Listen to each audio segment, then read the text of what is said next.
আজকে লাইভে সকালে একটা কথা বলেছি যে এটা আমার ক্যারিয়ারের ওয়ান অফ দি না, আমার সবচেয়ে ডিফারেন্ট ওয়ার্ক, এন্ড এটা খুব চ্যালেঞ্জিং একটা ওয়ার্ক।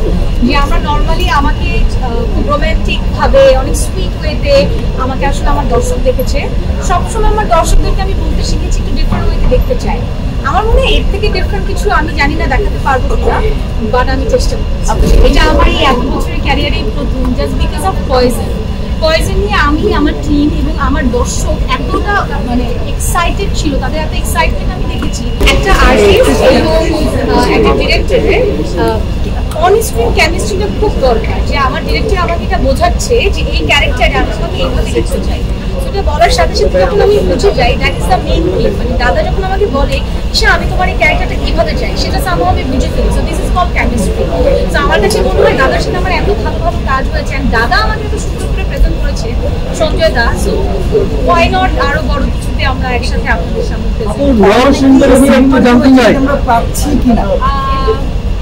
সেটা তো অবশ্যই আমি চাই। সিনেমা তো আসলে আমাদের আর্টিস্টদের বড় মাধ্যম, এবং এই মাধ্যমের উপরে কোনো বড় মাধ্যম নেই কিন্তু একজন আর্টিস্টের। সো আমি অবশ্যই চাই। সবচেয়ে বড় কথা আমি জানি আমার সাংবাদিক যে ভাইরা আছে তারাও অনেক বেশি করে চায় যে আমি সিনেমা করি। অ্যান্ড আপনারা যে এসেছেন, আমি আগে আপনাদের উদ্দেশ্যে কথা বলতে চাই যে thank you so much.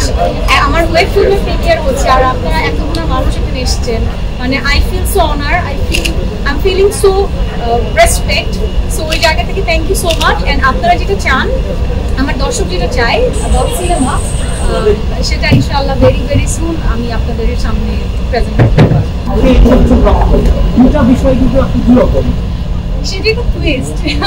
Twist না থাকলে তো আসলে আপনাদের দেখার আগ্রহটাও বাড়বে। আমরা অনেক কাটাকাটি দেখলাম, আসলে কোরবানি special. If you think like that, that's okay. আমার কোনো প্রবলেম নাই, but it's a good thing যে আমরা এরকম একটা কন্টেন্ট দিতে পেরেছি কোরবানি। যে ওয়েব ফিল্মটা সেটা আমি করেছিলাম সাহসিকা, সেটা দীপকের প্রথম ছিল। সো ওই জায়গা থেকে I feel so great, I feel so honour, thanks to Deepak যে আমার সাথে তাদের প্রথম যাত্রাটা শুরু হয়েছে।